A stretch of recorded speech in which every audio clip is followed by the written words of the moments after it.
नाज़रीन, कुछ मुकदमात सिर्फ अदालतों में नहीं लड़े जाते, वो मुआशरे के ज़मीर पर भी गहरा असर डालते हैं। उनकी बाज़ सिर्फ रिपोर्ट्स या फैसलों तक महदूद नहीं रहती, बल्कि वो इंसानियत, इंसाफ और मुआशरती इक़दार की कसौटी पर भी परखे जाते हैं। ऐसा ही एक केस था नूर मुकद्दम कत्ल केस, जिसने जुलाई 2021 में पूरे मुल्क को हिला कर रख दिया। एक बेगुनाह, पढ़ी लिखी, बाहिम्मत लड़की को सफाकी से कत्ल किया गया। कातिल कोई अजनबी नहीं बल्कि उसका साबिक दोस्त ज़ाहिर जाफर था, जिसने इस्लामाबाद में वाक़ अपने घर में उसे 2 रोज़ तक कैद रखने के बाद निहायत बेदर्दी से उसकी जान ले ली। इब्तदाई तहकीकात, गिरफ्तारियां, चलान, ट्रायल्स और फिर अदालतों के कई मराहिल तय करते हुए बिलाखिर गुज़िश्ता रोज़ सुप्रीम कोर्ट ऑफ पाकिस्तान ने ज़ाहिर जाफर की अपील मुस्तरद करते हुए सज़ाए मौत को बरकरार रखा। अदालत ने अपने फैसले में करार दिया कि जुर्म साबित है और ये सज़ा इंसाफ के ऐन तकाज़ों के मुताबिक है। इसी हवाले से मज़ीद जानते हैं, इस्लामाबाद से हमारे नुमाइंदे मौजूद हैं, अदील सर हमारे साथ हैं। अदील, बताइएगा, सुप्रीम कोर्ट की जानिब से दिए जाने वाले फैसले के अहम नकात से तफसीलन आगाह कीजिए और साथ ही साथ हमें ये भी बताइए कि फैसला कानूनी और समाजी लिहाज से कितना अहम समझा जा रहा है। एक टेस्ट केस भी इसको लिया जा रहा था और हमने देखा जिस तरह सोशल मीडिया और पाकिस्तान के ट्रेडिशनल मीडिया ने इसको कवर किया और जिस तरह ट्रायल कोर्ट ने सबसे पहले 4 माह के अंदर इस केस का ट्रायल मुकम्मल किया और फिर हाई कोर्ट ने भी इसमें किसी भी तरह की ताख़ीर नहीं बरती, फौरी तौर पर जो फैसला है उसके हवाले से उसको रिव्यू किया और उसके ऊपर फिर उसी फैसले को बरकरार रखा, जो था ज़ाहिर जाफर की सज़ाए मौत और दीगर 2 मुल्ज़िमान जो कि एक माली है और एक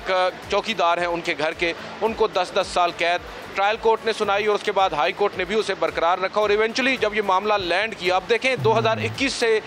ये शुरू होता है केस और 2025 में आज हम मौजूद हैं और ये case supreme court of Pakistan decide कर चुकी है। बिल्कुल, ये बड़ा स्पीडी ट्रायल हुआ, हमने देखा और बड़ा अप्रिशिएट किया जा रहा है। ये बताइएगा कि अदालत ने रेप की सज़ा को उम्र कैद और अगवा की सज़ा को ख़त्म करने का जो फैसला दिया,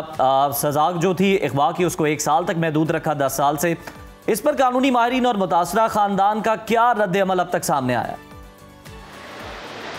देखें, मुतासरा ख़ानदान हो या कानूनी माहिरीन हो, एक बात तो यहाँ पर बिल्कुल वाज़ेह है और जैसा कि आपको मालूम है, कल जस्टिस हाशिम काकड़ साहब ने, जो कि बेंच के सरबराह हैं, उन्होंने ये ऑब्जर्वेशन भी दी कि शायद उनके अदालती करियर की ये पहली कैपिटल पनिशमेंट है, सज़ाए मौत है, जो उन्होंने बरकरार रखी है। अमूमन हमने देखा है एपेक्स कोर्ट के अंदर या सुप्रीम कोर्ट के अंदर जब मामला आता है तो अमूमन जो सज़ाए मौत होती है उसको उम्र कैद में तब्दील कर दिया जाता है और 302 की जो दफ़ा है, जो कत्ल की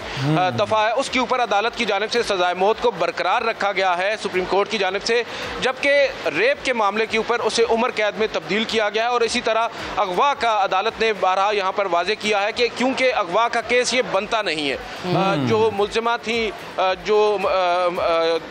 नूर मुकद्दम साहिबा थी और उनके साथ जो ज़ाहिर जाफर, इनका एक ताल्लुक था और ये एक तवील अरसा से एक साथ रह रहे थे और ये एक एस्टैब्लिश्ड फैक्ट है। बिल्कुल अदील, आप सही कह रहे हैं, यानी समाज के अंदर ये भी रिमार्क से सुनने को मिले, ये भी ऑब्जर्वेशन दी गई कि जो लिविंग रिलेशन है उसके तारीख पर सोसाइटी के अंदर डिस्कशन होनी चाहिए और साथ ही साथ जिस तरह से ड्रग्स का इस्तेमाल होता है इस पर भी जो है वो गहरी नजर रखने की ज़रूरत है और ये मामला ज़ेर बहस लाने चाहिए। बहुत शुक्रिया अदील, आप हमें अपडेट कर रहे थे। तो नाज़रीन, इसके साथ ही हमारे प्रोग्राम का वक्त जो है वो ख़त्म हो चुका है। आपसे इजाज़त लेते हैं, कल दोबारा आपकी खिदमत में हाजिर होंगे, तब तक के लिए अल्लाह हाफ़िज़।